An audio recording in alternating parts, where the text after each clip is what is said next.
The Diddy trial prosecutors are now arguing why the judge should keep Diddy in prison for 11 years. Government says not only do they want to speak now, they also want to speak after the defense as well.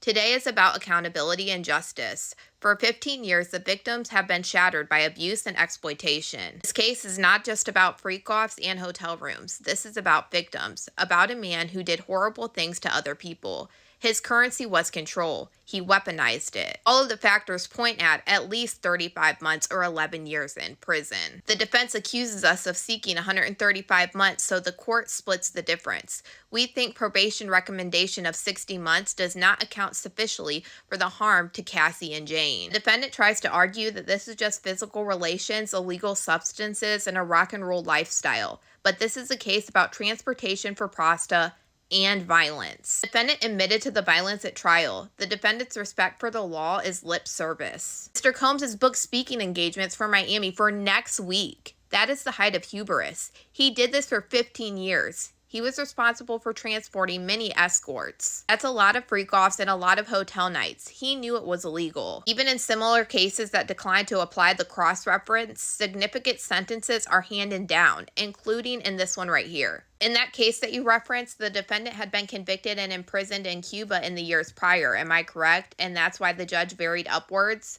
That is correct, as well as other factors. So there is a distinguishing feature.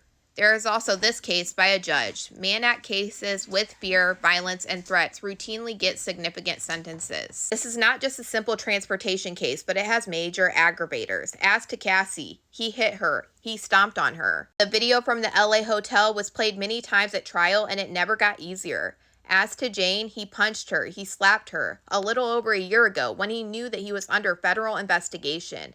At trial, they said they owned the violence. Admitting to the violence in front of the jury as a part of a trial strategy is not accountability. Freak-offs were extended performances of degradation and humiliation. Cassie and Jane did not want to have physical relations with strangers. He made them do it. He had an escort relieve himself in Cassie's mouth until she choked. Her victim impact statement makes clear she still has nightmares and flashbacks and the scars on her body. Jane's text makes clear her anguish and trauma. Mia said she got PTSD and anxiety. Deontay Nash said he has lasting damage. Capricorn Clark says he blacklisted her once she spoke up.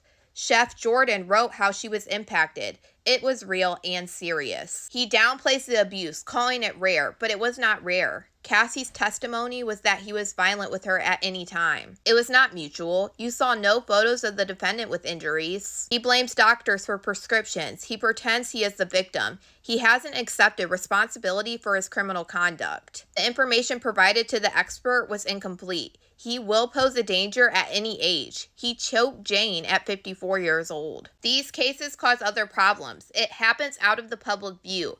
General deterrence is needed. Send a message to all the victims and to the public that this defendant's crimes are serious. You could encourage or discourage abusers. At least 35 months are necessary. And then they take a break. So I will be back with whatever is next real soon. But y'all let me know what you guys think about all this in the comments.